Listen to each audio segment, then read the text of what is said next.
కాంగ్రెస్ నాయకురాలు షర్మిల్ గారి గురించి మీడియాలో సమయం చాలా ఎక్కువ వెచ్చించబడతా ఉంది. ఎందుకనో తెలుసో తెలియకో, సరే వాళ్ళకైతే తప్పదు, అపోజిషన్కి వాళ్ళు షర్మిల్ గురించి మాట్లాడతారు.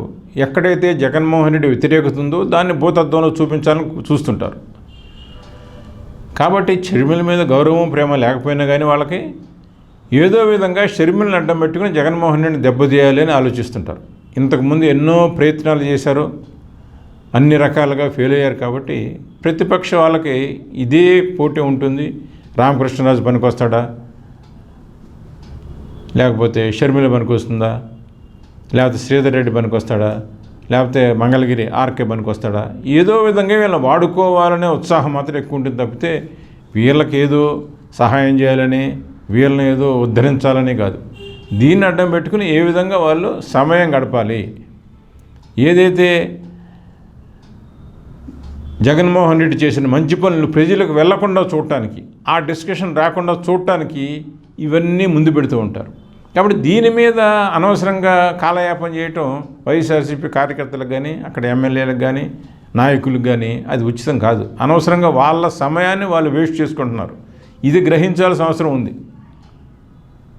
షర్మిల చేత ఒక మాట అనిపిస్తారు కావాలని, అవునా కాదా, ఆవిడందా ఈవిడందా, దీనికోసం సరిపోయింది వారం 10 రోజులు. మళ్ళీ ఇంకొక మాట అనిపిస్తారు, మళ్ళీ వారం 10 రోజులు అయిపోయింది, పుణ్యకాలం కాస్త గడిచిపోయింది. మీరు ప్రజలకు చెప్పాల్సింది మాత్రం అటు ఉండిపోయింది.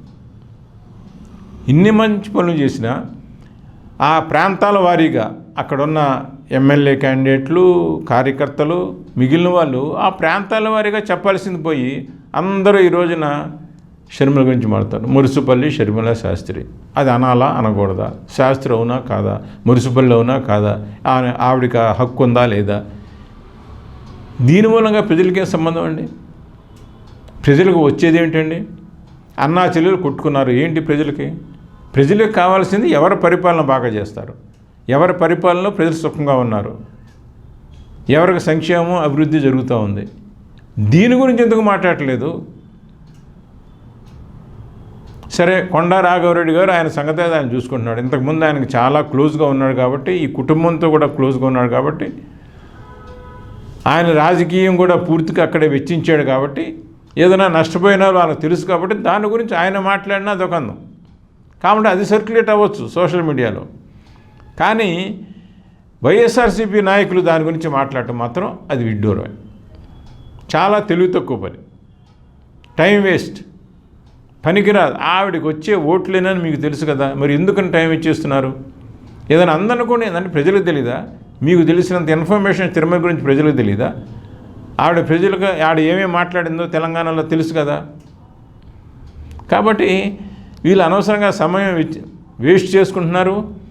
వీళ్ళు చెప్పాల్సింది ఈ కొద్ది కాలంలో, ఈ 2 నెలల్లో వీళ్ళు ప్రజలకు చేరవేయాల్సిన న్యూస్ని వీళ్ళు చేరవేయలేకపోతున్నారు. వీళ్ళు చేసిన మంచితనాన్ని చెప్పుకోవడానికి వీళ్ళకి సమయం చేయట్లేదు.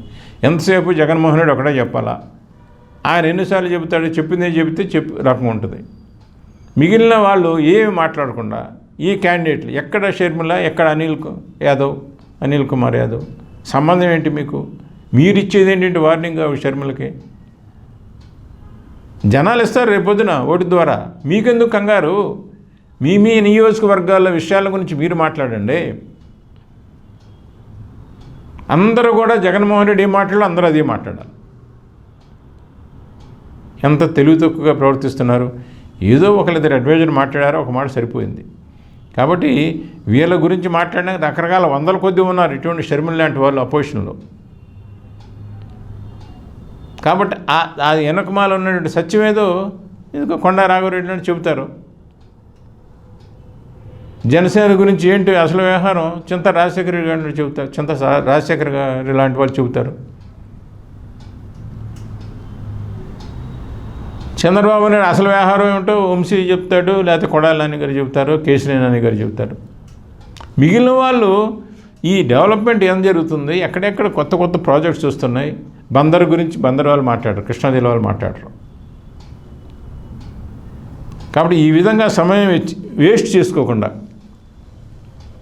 అభివృద్ధి గురించి మాత్రమే చెబుతూ, తమ చేసిన మంచి పనులు మాత్రమే చెబుతూ సకారాత్మకంగా పాజిటివ్గా ఉన్నట్టయితే వైఎస్ఆర్సీపీకి ఎదురుండదు.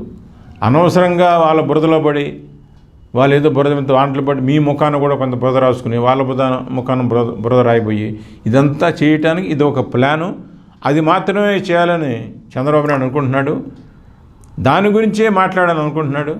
కాబట్టి వీళ్ళు కనుక దాని గురించి ఇప్పుడు ఎలక్షన్ ముందు మాట్లాడితే అనవసరంగా నవ్వులు పాలవుతారు. ఖచ్చితంగా వీళ్ళకి నష్టం తప్పితే లాభం మాత్రం ఉండదు.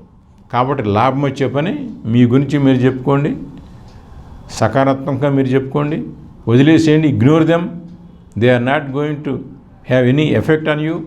మీరు కనుక మీ గురించి చెప్పుకుంటే మీరు గమ్యాన్ని చేరుకోవటం చాలా తేలిక. నమస్కారం.